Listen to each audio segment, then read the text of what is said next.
I mean, I don't think it's possible to dream bigger and to think bigger than Craig. And maybe this is crazy. Maybe this really is crazy.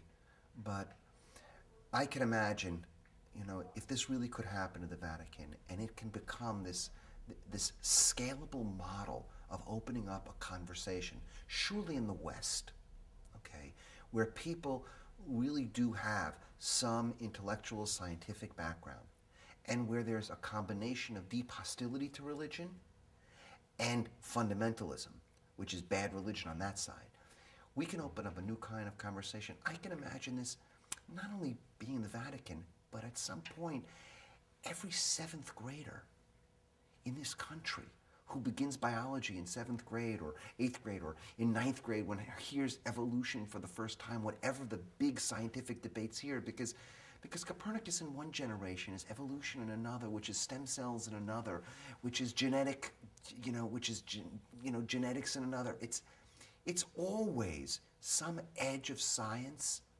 that is opening up new ways of thinking about the world. So I can imagine that in seventh grade we can create a new kind of conversation. Okay, now I'm just going to ask you that again and answer it without saying the Vatican, because let's assume if this is on the web, it's reaching many more people potentially than even the Vatican. Got it. So what would you like to see happen with Stargazer? Just the rock opera, the discussion, the conversation, symposium, science and religion, and the things that are put forth in this story? I have this crazy fantasy from early on when I heard Stargazer the first time, and I've never seen it besides a little performance on a little stage, but I had this fantasy right from the very beginning that this can alter the nature of the conversation across the West, because if you are basically educated in the West, and that's across Europe and across this country, let alone across the globe, if you are basically educated, here's the story you know. Great, oppressed, wonderful, enlightened scientist. Evil, primitive church, which is really just a way of saying religion is stupid and primitive and oppressive and coercive, and science is the answer to all the questions. That way of telling the story of what it means to know the truth will destroy this planet. So we better find a new conversation. And I have yet to see something as accessible. I can show you books that talk about a new conversation. I have yet to see something so accessible to make that conversation alive. And maybe that's part of what rock and roll is. That's part of what a good story is and a good storyteller is. And I can imagine that, 10 years from now, Craig is onto some other project for sure. But somewhere, on the planet, in some seventh grade, there's a rock opera being performed by seventh graders with a little band of seventh graders. It doesn't sound as good, even as the Klau, performance. But it stimulates an amazing school-wide conversation about the new relationship between religion and science. One more question. You have said that crossing borders may be the key to wisdom. I think that's a quote of yours. What borders, specifically? Well, let's start with the first boundary. That's between two human beings. We are bounded by our skin. We are bounded by, our own minds and our own experiences. And there is no possibility of new wisdom until I cross out of my skin as best as I can and try to understand where you're coming from. Who are you? What's your take?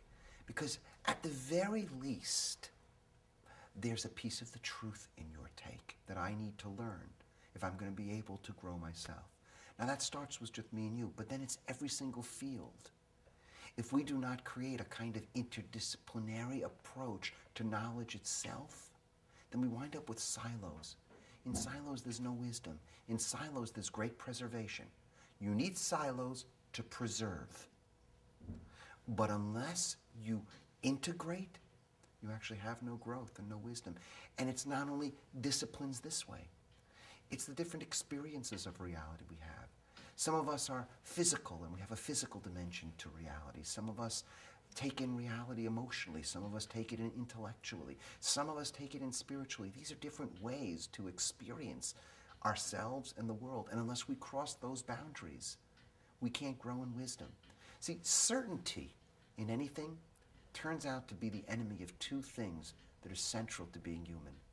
Certainty is the enemy of wisdom, and certainty is the enemy of compassion. When one boundary crosses, by definition, one is a lot less certain. But there's nothing more wonderful than uncertainty if we're uncertain together. Do you have a favorite song in Stargazer? Oh, God, do I have a favorite song?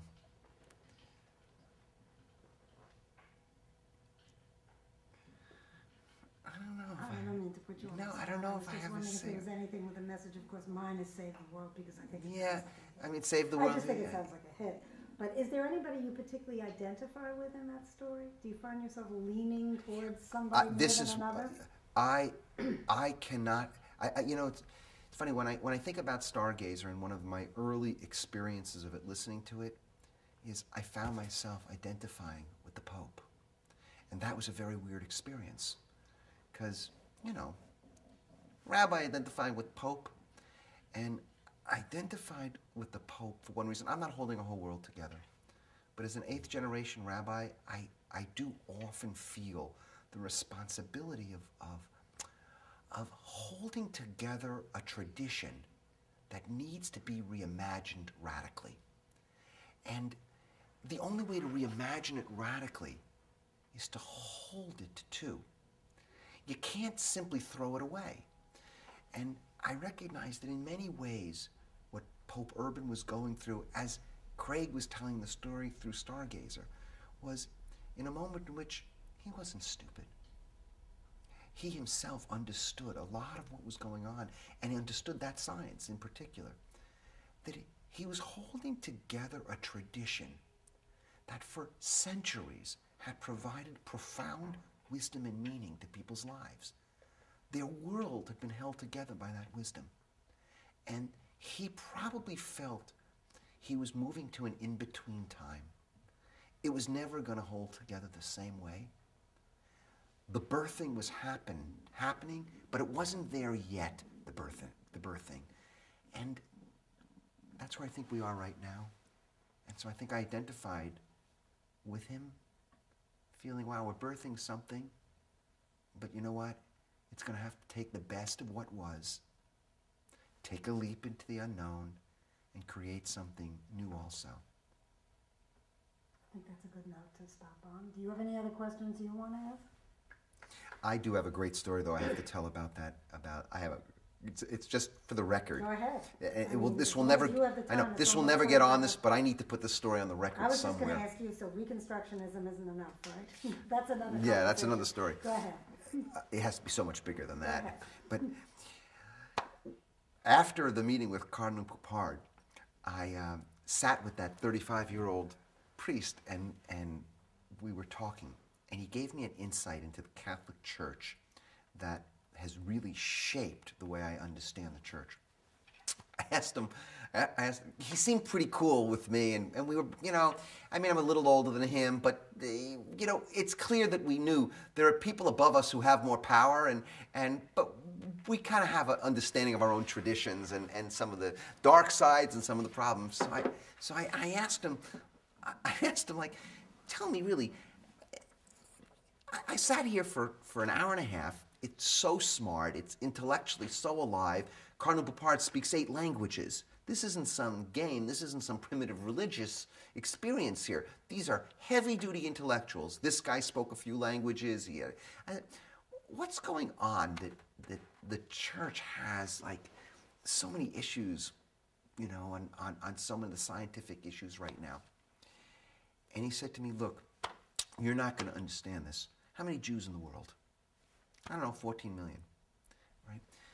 You probably basically could describe the culture of the Jew who most disagrees with you. Is that correct? And I said, yes.